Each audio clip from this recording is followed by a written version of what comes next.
Assalamualaikum warahmatullahi wabarakatuh. Selamat berjumpa kembali di Kosia Nusantara. Jangan lupa subscribe, share, like, dan komen agar channel kami semakin berkembang dan mudah-mudahan bisa menambah ilmu serta wawasan kita semua mengenai tentang karomah Sunan Gunung Jati. Pemirsa di rumah mungkin sudah sangat mengenal sekali dengan sosok beliau. Nah, kali ini tim Kosia Nusantara akan menceritakan suatu sejarah di mana sejarah tersebut tentang keberadaannya tergantung dari keyakinan kita masing-masing. Tim Kosia Nusantara akan menceritakan suatu sejarah tentang adanya perjanjian Sunan Gunung Jati dengan Ratu Pantai Selatan. Cerita ini bermula pada saat Sunan Kalijaga melakukan pertapaan. Pertapaan tersebut terletak di tepi sungai. Saat itu Sunan Kalijaga melakukan pertapaan dengan bersemedi, duduk khusyuk mengingat Sang Maha Pencipta, yaitu Allah Subhanahu wa Ta'ala. Ketika sedang khusyuk sekali melakukan pertapaannya, beliau tiba-tiba dikagetkan dengan kemunculan seorang wanita yang berwajah cantik. Wanita itu berpakaian keben dan tiara, dan rambutnya bak putri keraton dengan kain yang berwarna hijau yang sangat mengkilap bagaikan sutra. Sunan Kalijaga pun kaget, dan Sunan Kalijaga pun langsung berpikir bahwa ini adalah ujian untuk mengganggu pertapaannya. Ini adalah makhluk halus yang akan mengganggu dan menggugurkan pertapaannya, bunyi Kalijaga di dalam hatinya. Nah, benar saja, dengan gaya yang menggoda, putri tersebut ternyata bernama Dewi Rarapanas. Dewi Rarapanas itu merupakan putri kedua dari Dewi Naga Selatan. Dia mencoba untuk mengganggu dan menggagalkan pertapaan dari Sunan Kalijaga. Karena memang Dewi Rarapanas itu ingin menggoda dan menggagalkan pertapaan Sunan Kalijaga, dia pun dengan berbagai cara selalu menggoda dan mempesona dengan tujuan supaya nafsu birahi Sunan Kalijaga itu terbuka. Karena Dewi Rarapanas terus menggoda Sunan Kalijaga, maka Sunan Kalijaga pun merasa tergoda. Beliau langsung menutupi auratnya karena kainnya tersibak oleh hembusan angin. Kemudian di dalam larangannya, dari daerah sensitifnya Sunan Kalijaga itu keluar perwujudan sebuah keris. Keris itu bernama keris Kalamunyang.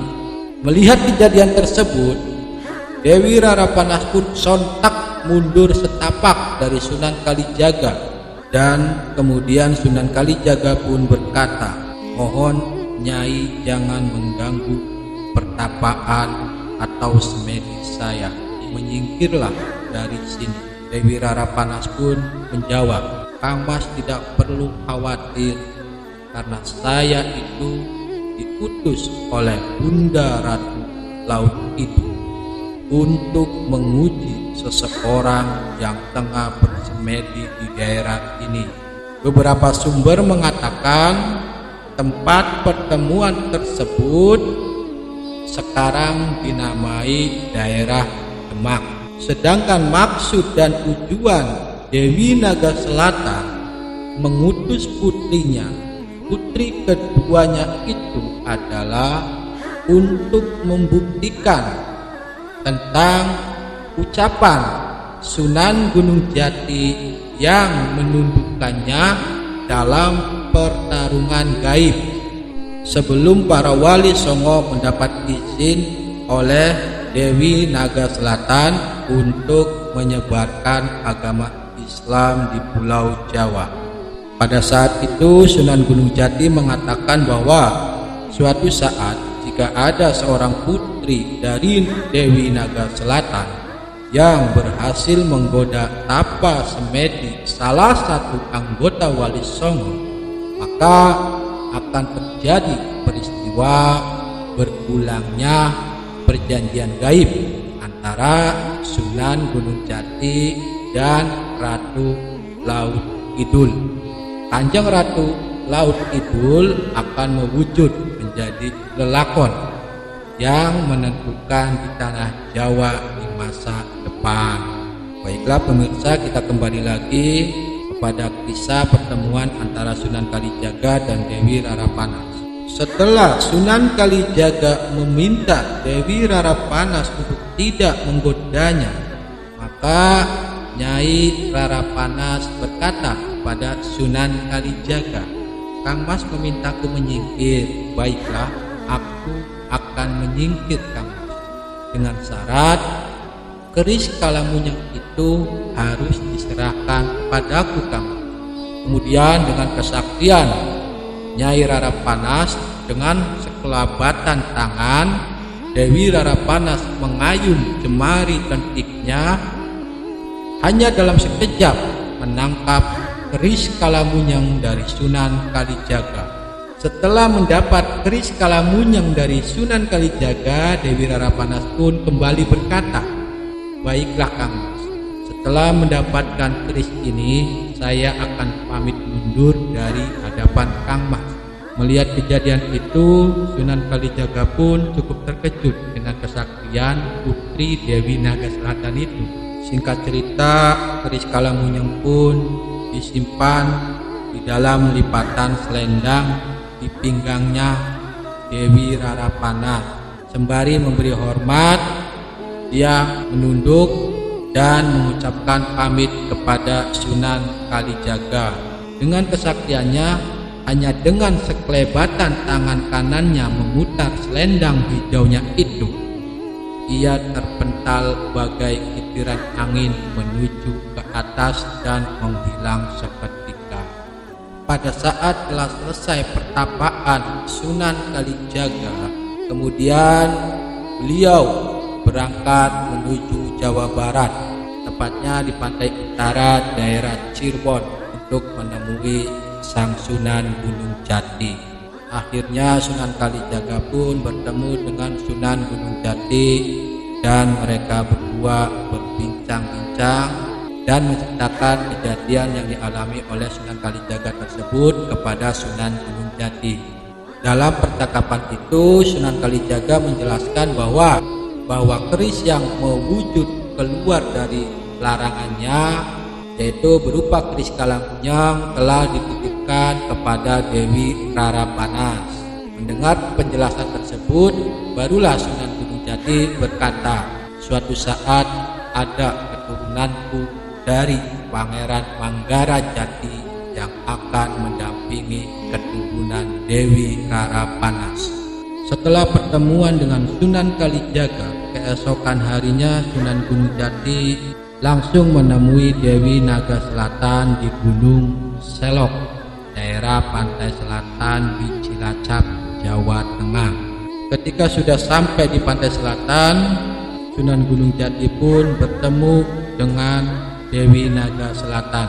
Sunan Gunung Jati pun berkata, "Hai Dewi Naga Selatan, kelak akan ada keturunanku yang akan mampu mendampingi keturunanmu yang akan mewujud ke alam manusia dan akan berjodoh pula dengannya." Mendengar ucapan Sunan Gunung Jati tersebut, Dewi Naga Selatan kemudian bertanya dengan sangat penuh perhatian. Beliau berkata, "Kalau begitu, jika suatu saat ada seorang cucuku yang akan aku turunkan mewujud menjadi manusia sejati, Maukah di antara golongan wali ini yang akan menjaganya Kanjeng Sunan? Sunan Gunung Jati pun menjawab, baiklah Nyai Ratu, suatu saat nanti putrimu Dewi Rarapanas akan menurunkan seorang putri ke dunia manusia yang akan mempunyai kekuatan ilmu dari keraton Ratu Laut Kidul. Karena penyatuan antara putrimu Dewi Rarapanas dengan keris Kalamunyang, putrimu nanti akan mendapat penjagaan dari keturunanku sendiri yang terpilih dan di suatu saat yang tepat. Itulah takdir yang akan menjadi kenyataan dengan dibuktikannya oleh peristiwa gaib ini, Nyai Ratu Dewi Naga Selatan. Takdir itu akan muncul beratus-ratus tahun kemudian setelah lelakon antara kami para wali songo dan golonganmu keraton Laut Kidul ini berakhir.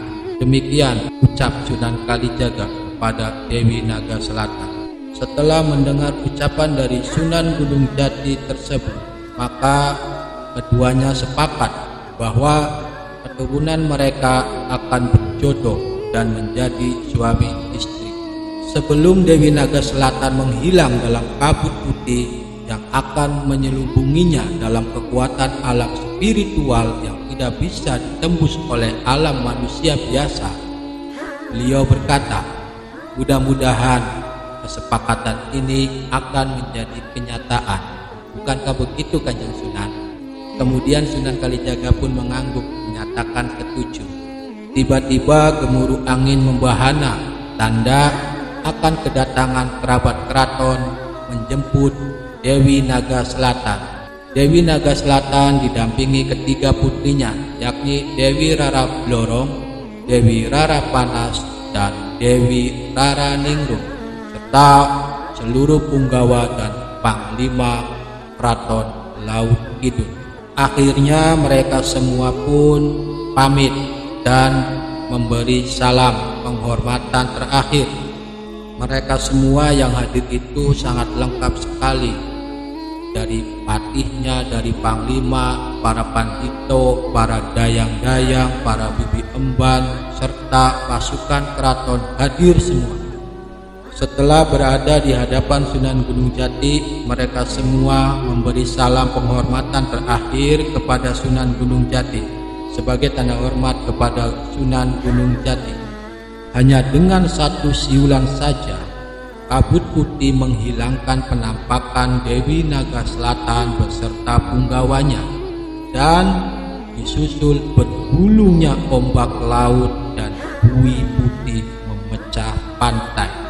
Kesimpulan dari pertemuan gaib tersebut yaitu antara Sunan Gunung Jati dan Dewi Naga Selatan, Ratu Laut Kidul, itu memberi sinyal bahwa dengan adanya perjanjian gaib tersebut, suatu saat nanti akan muncul ke alam manusia putrinya Dewi Rara Panas yang telah digariskan berjodoh dengan salah satu keturunan Sunan Gunung Jati. Hanya Allah lah yang maha tahu dan maha segalanya. Itulah sejarah singkat dari kisah pertemuan gaib antara Sunan Gunung Jati dan Dewi Naga Selatan atau Ratu Laut Kidul. Semoga bisa menambah ilmu dan wawasan kita semuanya. Kurang lebihnya kami mohon maaf yang sebesar-besarnya. Tim Osia Nusantara mohon undur diri. Wallahu alam bishawab. Wassalamualaikum warahmatullahi wabarakatuh.